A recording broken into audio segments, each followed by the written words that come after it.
What if everything you've been waiting for, the confidence, the success, the peace, hasn't been about changing your circumstances, but about changing how you show up today? Imagine that the life you want isn't a distant dream or a future reward, but something you begin building right now, quietly and deliberately through the way you act. Have you ever caught yourself waiting for the perfect moment to start living your best life? What if that moment will never come? Because transformation begins not with waiting but with doing.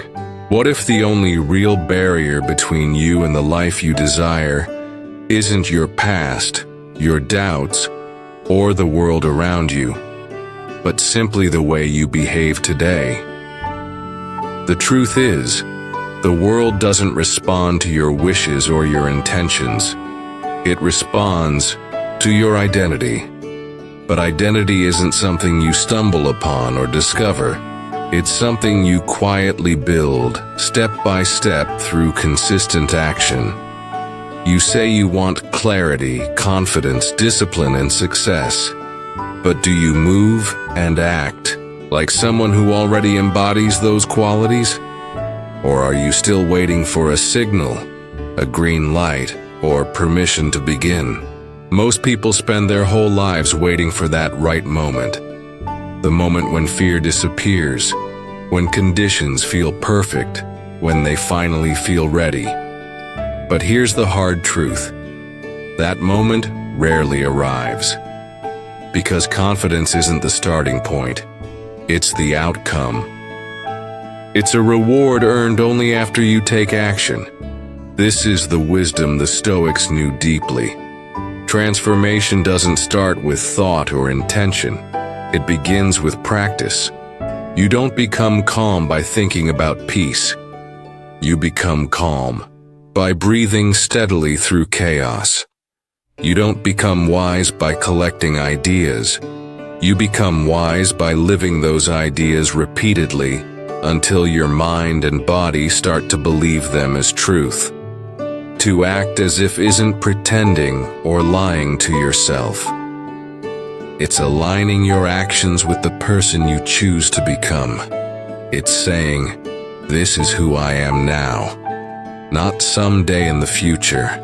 Not only if everything goes right, but even when fear is present, even when no one is watching, even when there's no immediate reward except your own self-respect. In this episode, we dive into what it truly means to act as if, not as a performance for others, but as a deep philosophy of life. It's the path of turning desire into discipline, of living so closely aligned with your future self that eventually that future catches up to you. Because desire without identity is self-sabotage. You may say you want calm, success, discipline, love, or respect, but who are you when no one is watching? If your actions don't match your deepest desires, you aren't moving toward your vision. You're quietly pushing it away. That rejection isn't loud or dramatic. It happens in the small daily misalignments, the hesitation, the ways you show up uncertain, doubting if you truly deserve what you say you want. As Epictetus put it, first say to yourself what you would be, then do what you have to do. Notice the order. Your journey begins by defining who you are becoming, not by waiting for the world's approval, but by claiming it inside yourself first. Then action follows. Identity leads, action follows, and results catch up. That's the path to real transformation. But here's where many get stuck. They believe desire alone is enough. They think wanting something means it's already on its way. Wanting is easy, but wanting alone doesn't change you.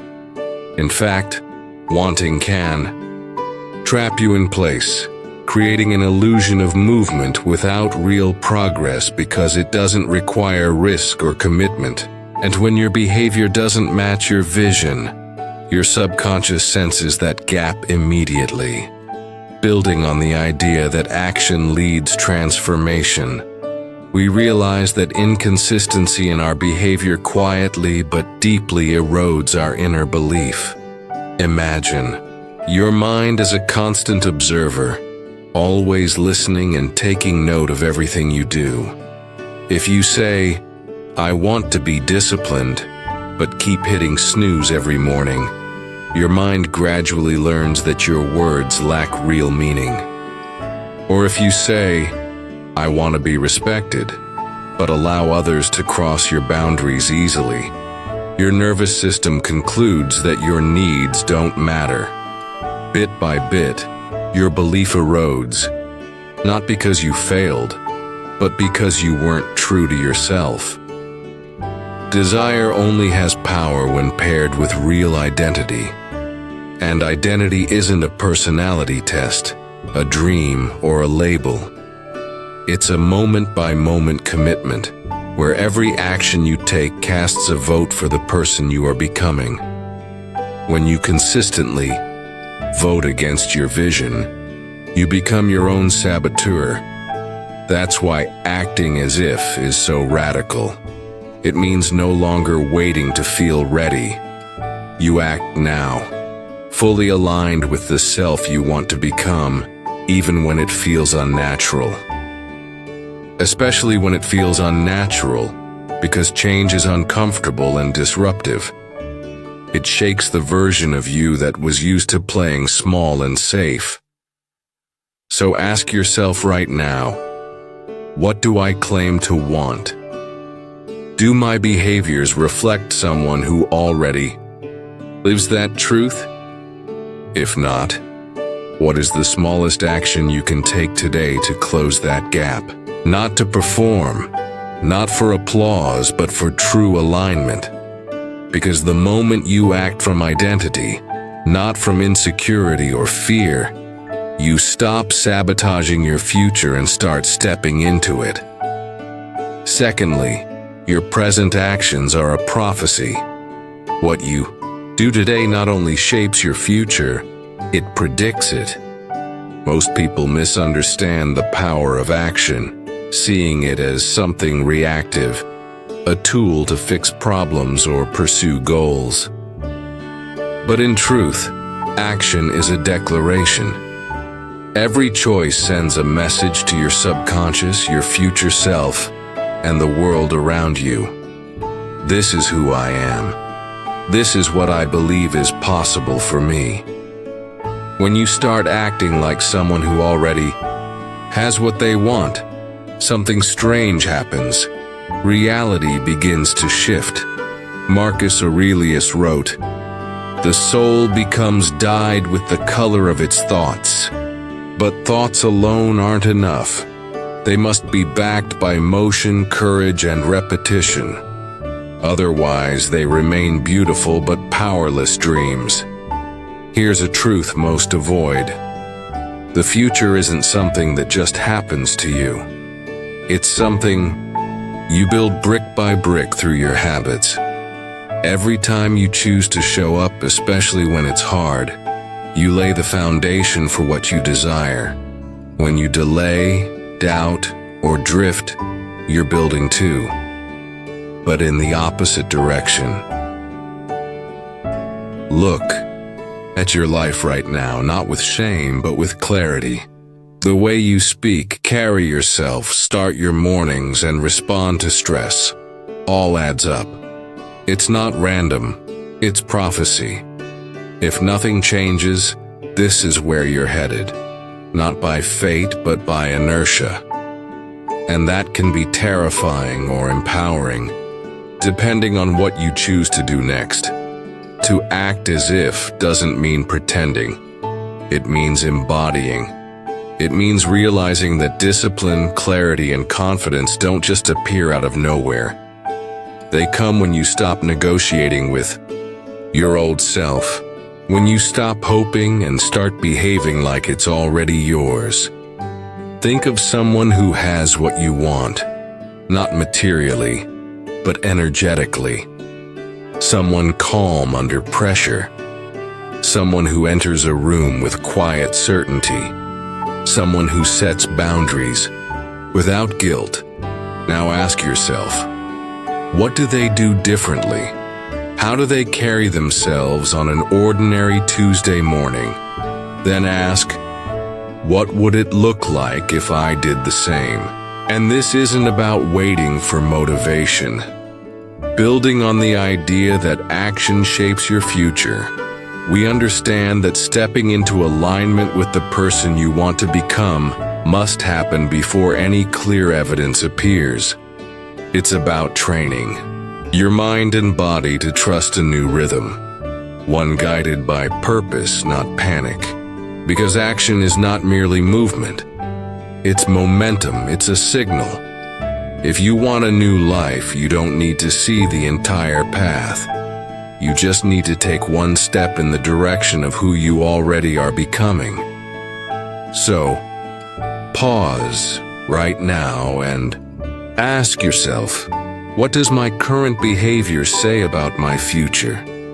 And am I truly okay with that prophecy?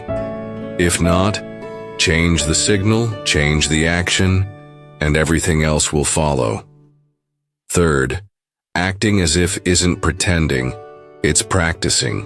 When you hear act as if, it's easy to think it means faking something, putting on a mask, pretending to be confident when you're scared, or pretending to be focused when your mind is full of noise.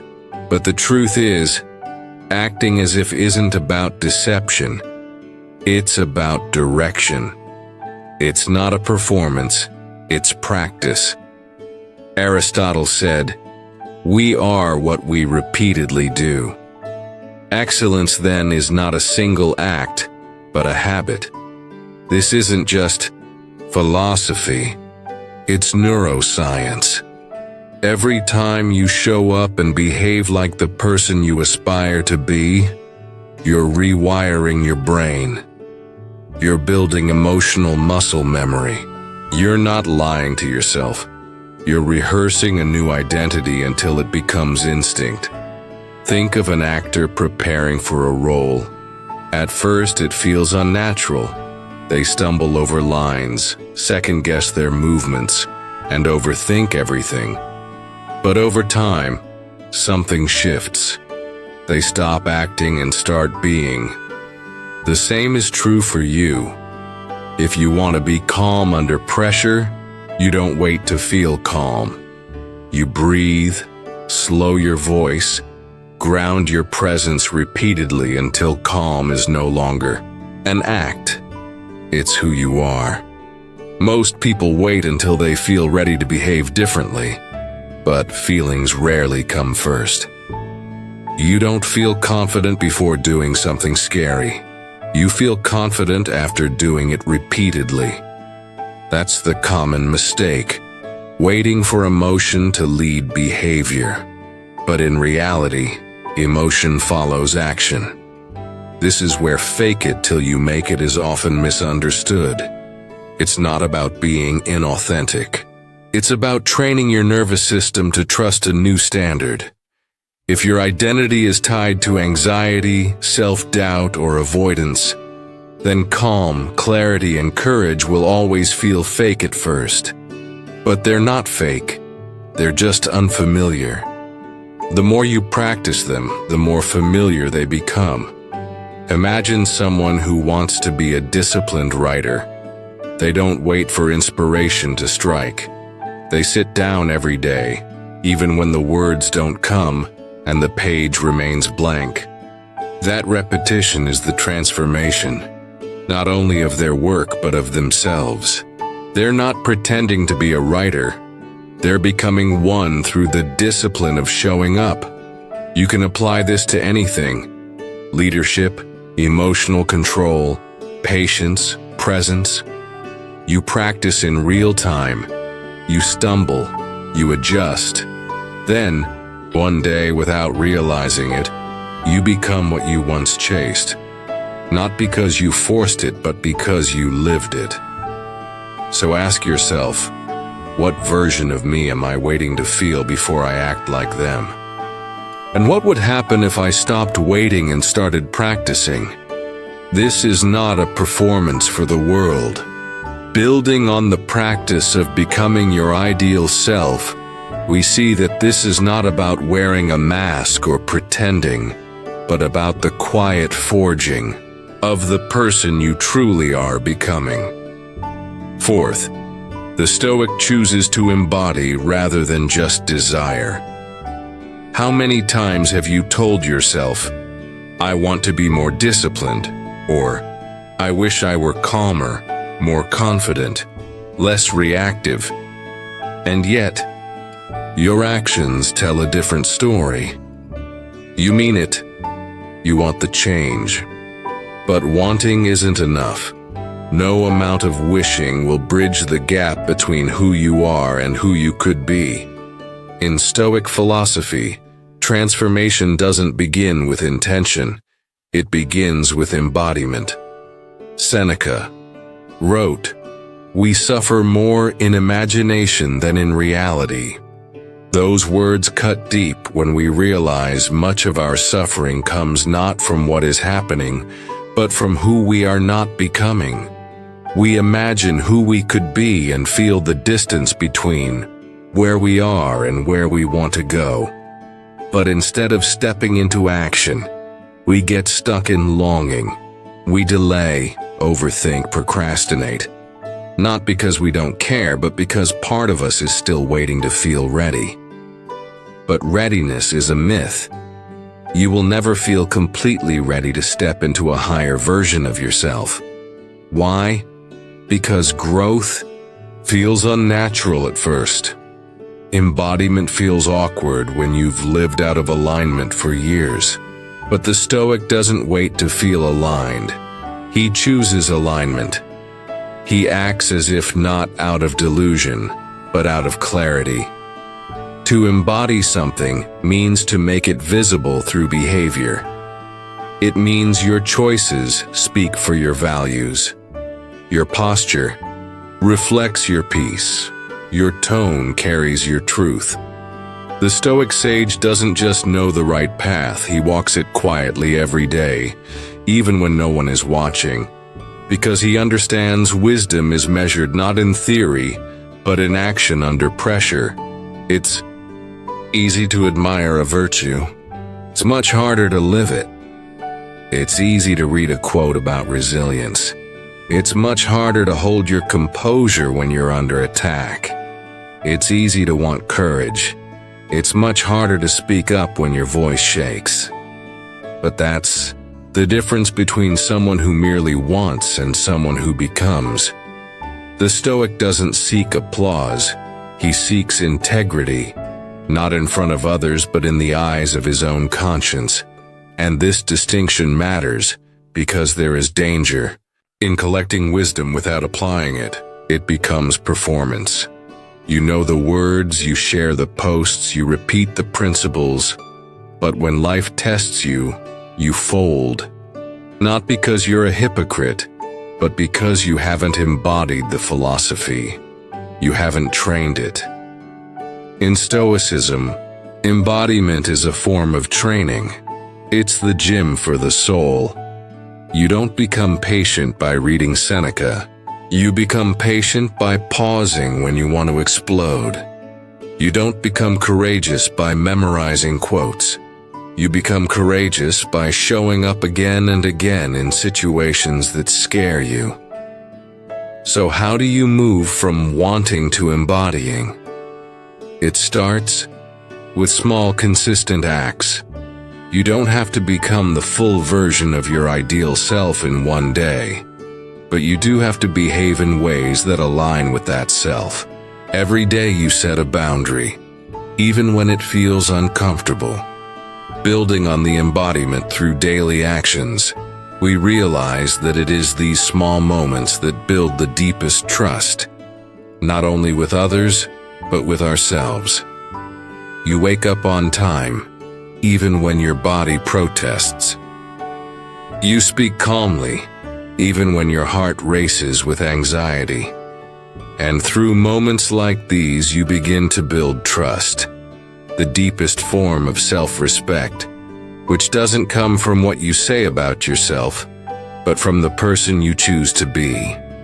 Especially in moments of pressure, when your old self wants to react impulsively, your new self quietly says, "Not today. I have outgrown this."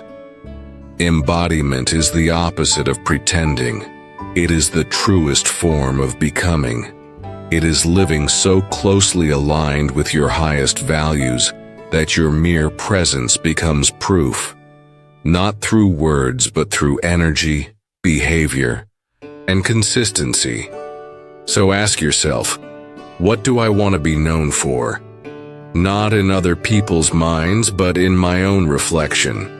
Then ask, what behavior today would make that identity more real, even if only by an inch, than yesterday? The Stoic doesn't just want peace. He becomes peace in the midst of conflict. He doesn't just want virtue. He walks in virtue even when the cost is high. And here is the invitation for you now. Stop waiting to feel like the person you want to become and start being them quietly, repeatedly, and with unshakable resolve. Fifth, emotions follow action, not the other way around. We grow up believing the myth that we must feel a certain way before we act, that we need to feel confident before we speak up, motivated before we start, calm before we respond gracefully. But that belief is one of the biggest obstacles to real transformation, because emotions are not the leaders we think they are. More often, they are the followers. William James, one of the founding voices of psychology, said, "Act the part and you will become the part." He wasn't talking about faking it. He was pointing to a deeper truth about the nervous system. Your body leads your mind, and your actions shape your feelings. If you want to change how you feel, you don't wait. You move. Think about fear. Tells you to freeze, delay, overthink. Most people obey it, assuming the feeling must disappear before they act. But what happens when you act anyway? When you pick up the phone while your hands are shaking? When you start writing even when filled with doubt? What happens is this. Fear begins to shrink. Not because it vanishes, but because it is overridden by motion. This is the great paradox of growth. The emotion you seek lies on the other side of the action you're avoiding. Confidence comes after showing up. Peace comes after standing firm in your values. Courage comes after moving through resistance. But you won't experience these gifts if you keep waiting to feel good first. The Stoics understood this. They placed their trust not in emotion but in discipline, behavior, and choice, because feelings are unstable. But principles embodied create inner stability. You don't need to feel like it to do what matters. In fact, if you only act when you feel inspired, your progress will always be inconsistent.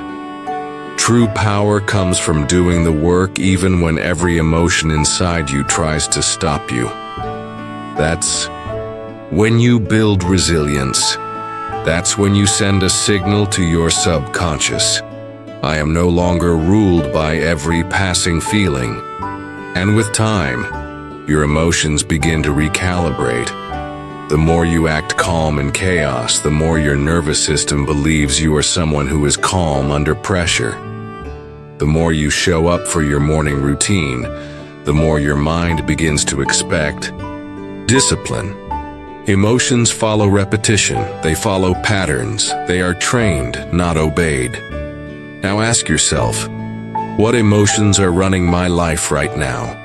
And what would change if I started acting from who I want to become, not from what I feel? In the moment, this doesn't mean you suppress your feelings. Building on the principle of acting according to your values rather than your fears, we learn to acknowledge emotions without surrendering to them. You recognize these feelings but do not give in. You pause, breathe, and act anyway, aligned with your values, not your fear. Imagine someone who wants to become a speaker but is terrified of public speaking. If they wait to feel confident, they'll remain silent for life. But the moment they speak, imperfectly and nervously, they open a door. And if they keep doing it repeatedly, confidence stops being a fantasy and becomes embodied.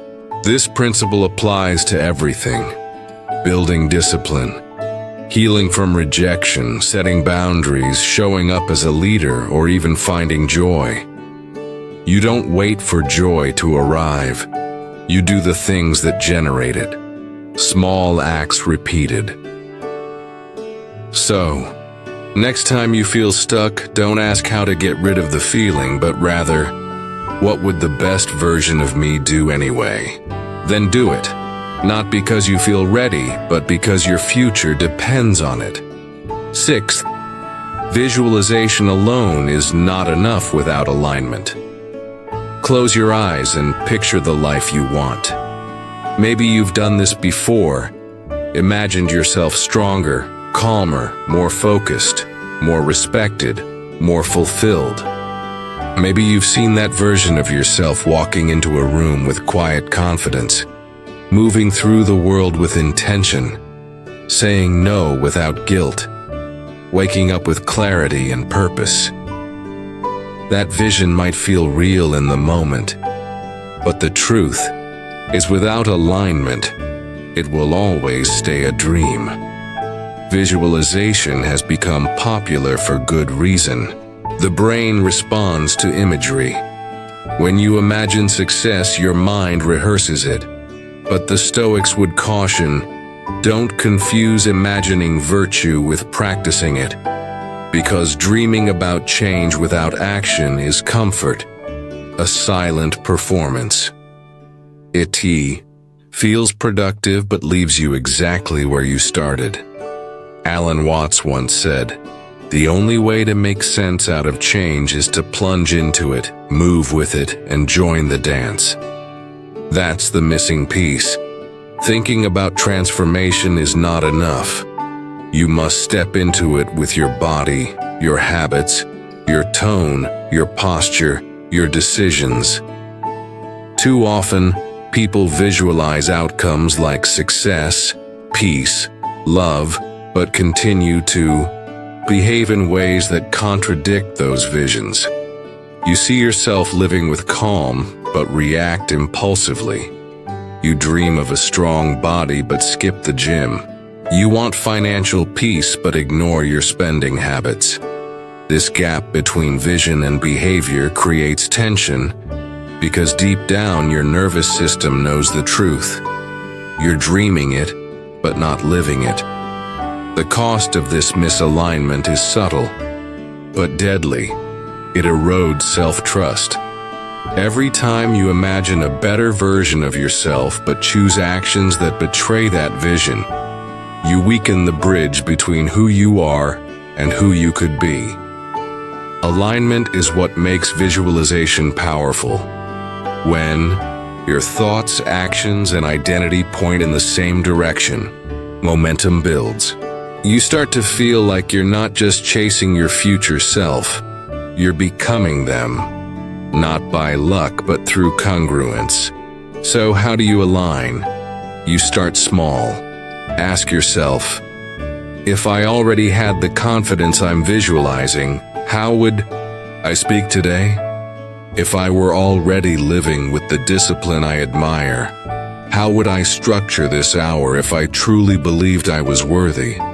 How would I treat my body, my time, my space? Then act accordingly, even if it feels Building on the principle of alignment and embodiment, we realize that feeling unfamiliar is no reason to stop. Because alignment is not about comfort, it's about integrity. Imagine a violinist visualizing a perfect performance but never touching the instrument. The image is beautiful, but without practice, it is meaningless. The same is true for you. Your life is your instrument. Visualization is only the beginning. You must pick up the instrument, tune it daily, and play with presence, with imperfection, with commitment. And here's the shift. Don't visualize the result. Visualize the process. The discipline, the early mornings, the setbacks, the silence, the inner work. That's where transformation happens. That's where identity is forged. So next time you close your eyes and imagine a better life, ask yourself, am I aligned with this vision when my eyes are open? And if not, what small shift today can bring my actions closer to my dreams? Because you don't become the person you imagine. You become the person you embody. Seventh, identity is a discipline, not a trait. We often talk about identity as if it's fixed, as if who we are is something we discover once, label, and carry forever. But identity is not found. It is forged. Not in a single moment of clarity, but in countless moments of choice. Every decision you make is a brick in the structure of who you are becoming. And if that structure is weak, it's not because you lack potential. It's because you haven't yet learned that identity is not a trait. It's a discipline. Nietzsche said, "Become who you are," but he didn't mean that you already know who you are. He meant that becoming yourself is a process, an effort, a series of trials, refinements, and repetitions. And that can be uncomfortable because it demands that you stop waiting to feel like the person you want to be, and instead start acting like them before it feels natural. Most people think their identity is shaped by personality, history, or fate. But in Stoic thinking, none of those are limitations. They are raw materials. It's not what you inherit that defines you. It's what you do with it. You can have a past full of avoidance and still become someone who stands firm. You can be born into chaos and still choose serenity. You can grow up surrounded by weakness and still practice strength. Because identity is not about where you've been, it's about where you discipline yourself to go. The Stoics understood this deeply. They didn't obsess over self-discovery like modern culture does. They focused on self-creation. Marcus Aurelius didn't write about finding himself. He wrote about shaping himself through reason, restraint, and repeated effort. He was emperor of the known world. Yet he disciplined his identity like a student because he knew without discipline, power becomes chaos. Just as without discipline, potential becomes regret. So how do you build identity through discipline? It begins with a simple but powerful question. Who would I be if I behaved as if my future depended on it? If you want to be disciplined, start acting disciplined. Building on the foundation of disciplined identity and consistent action, we understand that authenticity is not something that arrives instantly. It is built over time. It's not because it feels authentic that you do it, but because it's the only way authenticity is formed. If you want to be wise, you begin by practicing restraint. Not because it's easy, but because it is transformative. Over time, your nervous system adapts. Your mind begins to follow your behavior. What once felt like a costume becomes your True character. Let's be honest. You practice your identity every day. Every time you procrastinate, you're practicing the identity of someone who avoids. Every time you numb your discomfort, you're practicing the identity of someone who escapes. But the good news is practice works both ways. You can interrupt the pattern. You can rewrite the code, not through loud declarations, but through quiet, repeated alignment.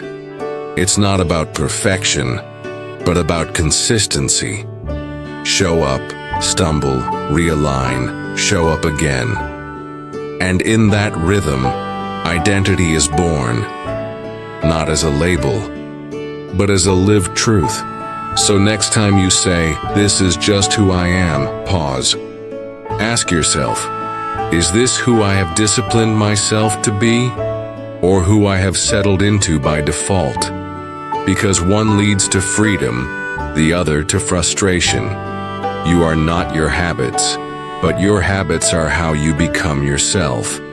And that's the power you've always had. Not the power to become anyone instantly, but the power to become someone intentionally. Identity isn't waiting to be discovered. It's waiting to be practiced. Eighth, the power of silent consistency. We live in a world obsessed with announcements. Every move is posted. Every change is shared. Every success is turned into a headline. But the Stoic understands something deeper and quieter. True transformation doesn't make noise. It doesn't beg for recognition. It doesn't ask for applause. It simply shows up again and again, without needing to be seen. That's the power of silent consistency, the kind that builds unshakable character, not through attention, but through repetition. Lao Tzu said, "He who knows does not speak. He who speaks does not know." It's not about being mute. It's about understanding that wisdom isn't loud, power isn't performative, and growth isn't a performance for others. It's an intimate contract you make with yourself, renewed daily, especially when no one is watching. Most people struggle to change not because they lack vision, but because they crave validation. They want transformation, but also want others to notice, to clap, to affirm. But when you rely on external recognition to stay consistent, you've already given your discipline away. You've made it dependent on noise. And the moment the applause fades, so does your effort. The Stoic takes a different path. He moves in silence, not out of secrecy, but out of strength, because he knows consistency isn't about momentum. It's about meaning. It's about showing up on the boring days, the tired days, the doubting days.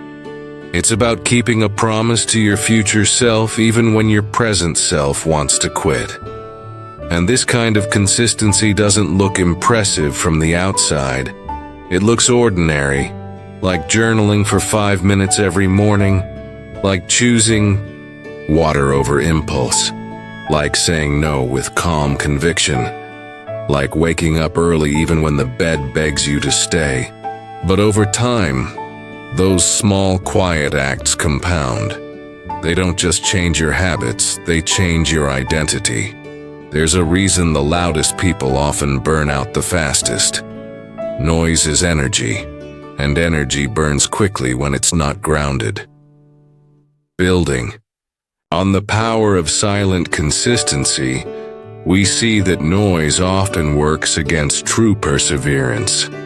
There's a reason the loudest people often burn out the fastest. Noise is energy, and energy burns quickly when it's not grounded. But silence, when rooted in purpose, endures. And that's what makes silent consistency so dangerous to the old version of you. It doesn't give up. It isn't distracted by praise nor discouraged by failure. It simply keeps going. Imagine someone who trains every day without posting about it, who reads instead of arguing online, who heals without announcing it, who works quietly until their results speak louder than words ever could. This isn't fantasy. This is what happens when consistency becomes part of your nature. So how do you begin? By dropping the need to impress, by shrinking the spotlight and expanding your commitment, by shifting your focus from wanting to be seen changing to actually changing, quietly, steadily, and unshakably, because there will come a moment and you'll feel it when you no longer need to say, "I'm working on myself." You will simply become the result. And that version of you won't need to explain anything. So ask yourself, what would happen if I stopped talking about change and just started being it every day? Without applause, without validation, without noise. That's not weakness, that's power. 9. Let behavior lead the way. At some point in every journey, you have to decide, will I keep waiting to feel ready, or will I act from the future I believe in? Most people try to think their way into change. They read, reflect, visualize, but at some point, reflection without motion becomes avoidance. And if you're not careful, you'll convince yourself you are evolving when really you're just intellectualizing your fear. Carl Jung once said, "You are what you do, not what you say you'll do." That one line is enough to dismantle every excuse, plan, and good intention that's never been lived. Because the truth is, your identity doesn't form in your imagination. It forms in your behavior, in the tiny, unremarkable choices you make when no one is looking, in how you speak to yourself when things go wrong, in what you return to, not once, but daily. We like to believe that thoughts lead behavior, but behavior is often what reshapes thought. You don't wait to feel brave. You move through the fear, and your nervous system learns what bravery feels like. You don't wait to feel valuable. You act with self-respect, and your mind starts to believe you. It's a feedback loop, and the fastest way to change how you feel is to change how you act. Let's be honest, it's easier to plan than to practice, easier to overthink than to show up. But when you lead with behavior, you create a new pattern for your mind to follow. You give your brain evidence that something has changed. And slowly, the gap between who you were and who you're becoming begins to close. Imagine a person who wants to become peaceful. They don't wait until their environment is calm to begin. They train themselves to respond calmly in chaos. They slow their voice when they're angry. They breathe deeply in traffic. They observe instead of react. These are not just techniques. They are acts of identity. Every repetition sends a message to the subconscious. This is who we are now. The same is true for discipline. You don't become disciplined through theory. You become disciplined by acting like someone who already is. Even when every part of you wants to quit, you keep the promise. You sit down to work. You say no to the easy way out. And your behavior, not your hope, not your talk, becomes your transformation. Building on the idea of letting behavior guide transformation, the Stoics didn't ask themselves, "What do I feel like doing today?" Instead, they asked, "What does my nature, my highest self, demand of me today?" And then they acted without complaint and without any grand performance, because they deeply understood one simple truth. Feelings come and go, but character is built through consistent behavior. So if you're feeling stuck, uncertain, or full of doubt, don't wait around for clarity or motivation to appear. Move. Do the thing, start the habit, take action. Even when it's messy, even when it's quiet, especially when it's uncomfortable. Because in those difficult moments, you're not just doing something hard, you're becoming someone new. And that is the ultimate power. When your behavior leads, your beliefs will follow. Right now, ask yourself, if I were already the person I want to become, what would I do today? Then go do exactly that. 10. To act as if means surrendering control over the outcome. Too often, we attach silent conditions to our actions. I'll do this if it works. I'll show up if they notice. I'll stay consistent if the results come fast enough. But this mindset isn't discipline. It's negotiation. And as long as your actions depend on specific results, you aren't acting from true power. You're acting from fear, from the illusion that you can manipulate results by trying hard enough. But Stoicism teaches something radically different.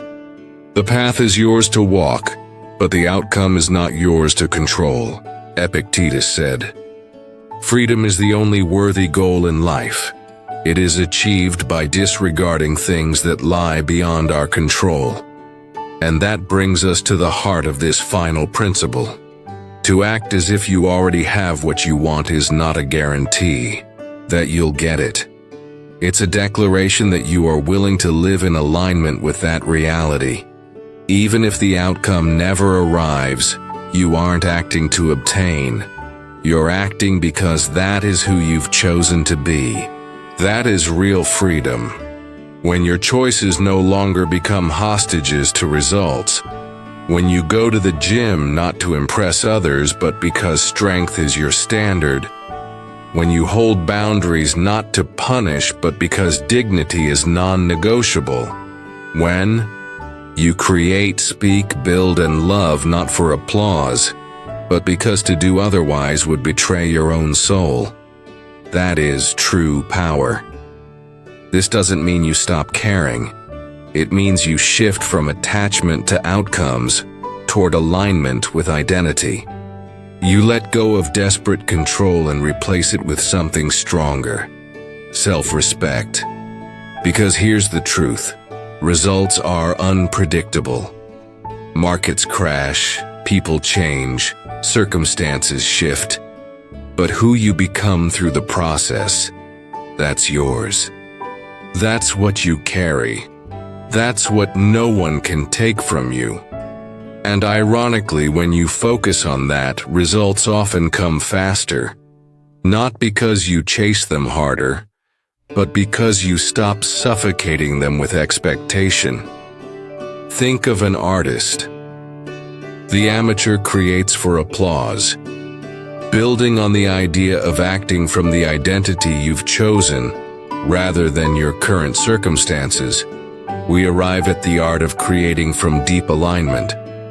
The master creates from alignment. Not because they know it will be a success, but because not creating would be a betrayal of their true nature. That's the difference between performing and embodying. So how do you live this? Let your behavior reflect your identity, not a strategy for reward. You meditate not to become spiritual, but because clarity is who you are now. You forgive not because it guarantees healing, but because resentment doesn't fit your future. You take care of your body not because of how it looks, but because you've decided to be someone who respects the vessel that carries you.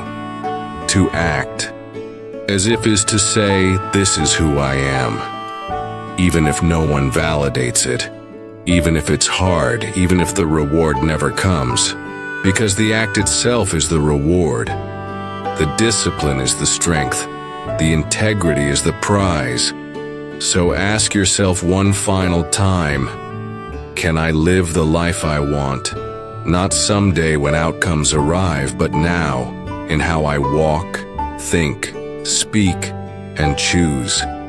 If the answer is yes, you've already won. Not because the world gave you permission, but because you gave it to yourself. You don't become the person you want to be by waiting. You become them by acting not once but every day in silence, without guarantee, without applause. You act from the identity you've chosen, not the circumstances you're in.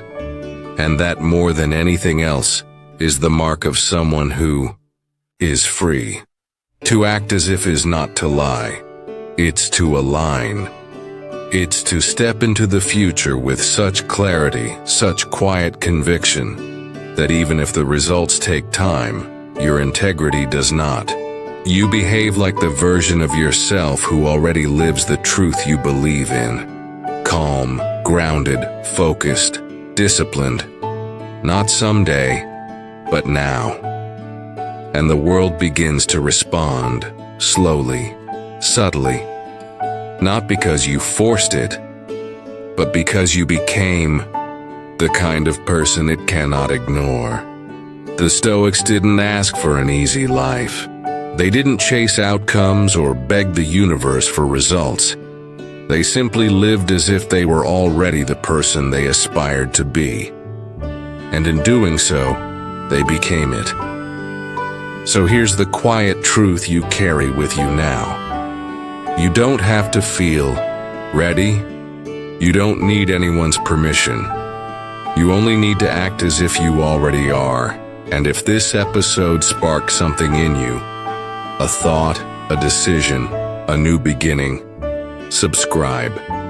Share it with someone who's ready to hear this. And, most importantly, start today. Live the truth even before it arrives.